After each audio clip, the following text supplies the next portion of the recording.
శివన్న చెప్పినట్టు 32 ఏళ్ల బీసీ మహిళ గీతాంజలి గారు చేసిన పాపం ఏంటి? గీతాంజలి గారు ఒక రాజకీయ ఆరోపణ చేయలేదు, ఒక పార్టీ మీద కామెంట్ చేయలేదు, ఒక పార్టీ నాయకుల మీద కామెంట్ చేయలేదు.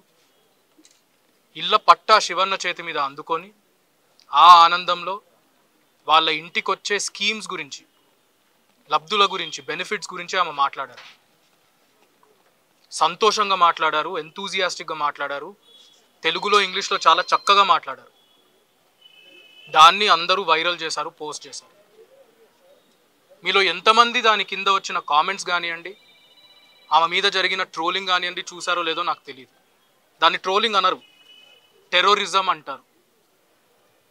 నేను ఈ ప్లాట్ఫామ్ వాడుకొని మీకు అందరికీ ఒక విజ్ఞప్తి చేయాలనుకుంటున్నాను, ఒకటి చెప్పాలనుకుంటున్నాను. మీరు గమనించండి, ఇక్కడ ఉండే మా పార్టీ సీనియర్ మహిళా లీడర్లు ఉన్నారు, సోషల్ మీడియాలో యాక్టివ్గా ఉండే వాళ్ళు ఉన్నారు, విలేకరులు ఉన్నారు, women leaders, women journalists, women cadre members, వీళ్ళందరూ కూడా టీడీపీ ఇంకా జనసేన చేసే రాక్షసత్వానికి, సోషల్ మీడియా టెర్రరిజంకి వీళ్ళందరూ కూడా విక్టిమ్స్. వాళ్ళు వాడిన భాష గీతాంజలి గారి కేసులో అన్పార్లమెంటరీ లాంగ్వేజ్, మనం చెప్పలేం. మళ్ళీ పిరికోళ్ళు, 100 అకౌంట్లు, 100 కామెంట్లు ఉంటాయి, అన్నీ కూడా ఫేక్ పేర్లు, ఏవో 2-3 నిజం పేర్ల మీద ఉంటాయి. అమెరికాల నుంచి చేస్తారు, యూకేల నుంచి చేస్తారు, విపిఎన్లని వాడుకుంటారు, ట్రేసబిలిటీ ఉండదు. అన్నిటికంటే దురదృష్టకరం ఏంటిదంటే, ఈరోజు గీతాంజలి గారు చనిపోయిన తర్వాత అందరం అనుకున్నది ఏంటిది? ఇది రాజకీయం కాదు, రాజకీయం చేసే టైం కాదు, సోషల్ మీడియాలో ట్రోలింగ్ అనేటిది జరగకూడదు, సోషల్ మీడియాలో ఇలాంటి టెర్రరిజం జరగకూడదు అని ప్రతి పార్టీ ఒక స్టాండ్ తీసుకోవాల్సిన నేపథ్యంలో మీరు టీడీపీ వాళ్ళ ఆఫీషియల్ హ్యాండిల్స్ ఈరోజు చూడండి, వాళ్ళ స్పోక్స్ పర్సన్స్ ఏం మాట్లాడుతున్నారో చూడండి. ఎక్కడ కూడా మేము బాధపడుతున్నాము, గీతాంజలి గారు అని ఒక మహిళ చనిపోయినందుకు మేము బాధపడుతున్నామని ఒక్కరూ చెప్పడం లేదు. ఇది కూడా వైఎస్ఆర్సీపీ చేసే రాజకీయం అంట. అసలు గీతాంజలి అన్న మహిళ చనిపోలేదంట, యాక్టింగ్ చేస్తున్నారంట.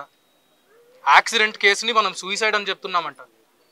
ఇక్కడ అన్న ఉన్నారు, వాళ్ళ భర్త, ఆయనంతకు ఆయన ఇలాంటి టైంలో మీడియా ముందరకు వచ్చి మాట్లాడాల్సి వచ్చింది. అది వాళ్ళు చేస్తూ ఉన్నది. ఇప్పుడు కూడా పోస్టులు పెడతా ఉన్నారు. పైన మేము వాళ్ళ ఫ్యామిలీతో మాట్లాడుతుంటే ఇంకా పోస్టులు చూస్తున్నాం. ఆ అమ్మను, గీతాంజలి అమ్మను మేము సోషల్ మీడియా ఆఫీస్కి ప్రతిరోజు పిలుస్తున్నామంట, ఆమెకు ట్రైనింగ్ ఇస్తున్నామంట. ఇలాంటి అలవాట్లు టీడీపీ వాళ్ళకు, లోకేష్కి, చంద్రబాబు నాయుడుకు, పవన్ కళ్యాణ్కు ఉంటాయేమో కానీ వైఎస్ఆర్సీపీ వాళ్ళకు అస్సలు ఉండవు. నేను అది గర్వంగా చెప్తున్నాను. నేను అడిగేది ఒక్కటే, ఈరోజు న్యాయం ఏం జరుగుతుంది? ఒక మనిషి, ఒక నిండు ప్రాణం పోయింది. ఒక తల్లి, ఒక భార్య, ఒక కోడలు, ఒక కూతురు, ఒక చెల్లి, ఒక అక్క చనిపోయారు. దీనికి బాధ్యులు ఎవరు? చేసింది కొంతమంది, 100 మంది కామెంట్లు పెట్టింది 100 మంది ఇండివిజువల్స్ అవ్వచ్చు, ఫేక్ అకౌంట్ల వెనకాల ఉండవాళ్ళు అవ్వచ్చు, కానీ చేయించింది మాత్రం ఖచ్చితంగా చంద్రబాబు నాయుడు, నారా లోకేష్, పవన్ కళ్యాణ్ మాత్రమే. నేను ఈ ప్లాట్ఫామ్లో బీజేపీ వాళ్ళను కూడా సూటిగా ఒక సవాల్ అడుగుతాను. ఇలాంటి పార్టీలతో మీరు పొత్తులు పెట్టుకుంటున్నారు. ఇంటర్నేషనల్ మీడియాలో, నేషనల్ మీడియాలో ఏమో డీప్ ఫేక్స్ గురించి, ఆన్లైన్ ట్రోలింగ్ గురించి నరేంద్ర మోదీ గారి ఫోటోలు పెట్టుకొని ఆర్టికల్స్ రాస్తారు. మరి ఇప్పుడు మీరు ఈ అలయన్స్లోకి ఏదైతే ఎంటర్ అయ్యారో, మీ పార్ట్నర్లు ఎవరు, ఆన్లైన్ సోషల్ మీడియాలో ఏం చేస్తున్నారు? నేను నా గుండెల మీద చేయబెట్టుకొని చెప్తాను, వైఎస్ఆర్సీపీ సోషల్ మీడియాలో మాత్రం ఎక్కడా కూడా ఆడవాళ్ళ మీద అబ్యూజ్ అనేటిది జరగలేదు, జరగదు కూడా, అది జరగనివ్వరు మా నాయకులు జగన్మోహన్ రెడ్డి గారు. నేను మళ్ళీ కూడా అడిగేది ఇదే మన మీడియా మిత్రుల ద్వారా, దీనికి బాధ్యులు ఎవరు? ఒక టీడీపీకి కానీ, ఒక జనసేనకి కానీ, దాన్ని పాలించే ఒక చంద్రబాబు నాయుడుకి, ఒక లోకేష్కి, ఒక పవన్ కళ్యాణ్కి కానీ ఇంతైనా, ఒక రవ్వంతైనా బాధ ఉందా? ఒక నిండు ప్రాణం పోయినందుకు కారణం ఆ పార్టీకి సంబంధించిన లీడర్లు, ఆ పార్టీకి సంబంధించిన కాడర్. ఈరోజు డెమోక్రసీలో ఒక బ్లాక్ డే. అందరం ఈ రోజుని, నిన్నటిని, ఈ రోజటిని గుర్తుపెట్టుకున్నాం. డెమోక్రసీలో ఇది ఒక బ్లాక్ డే.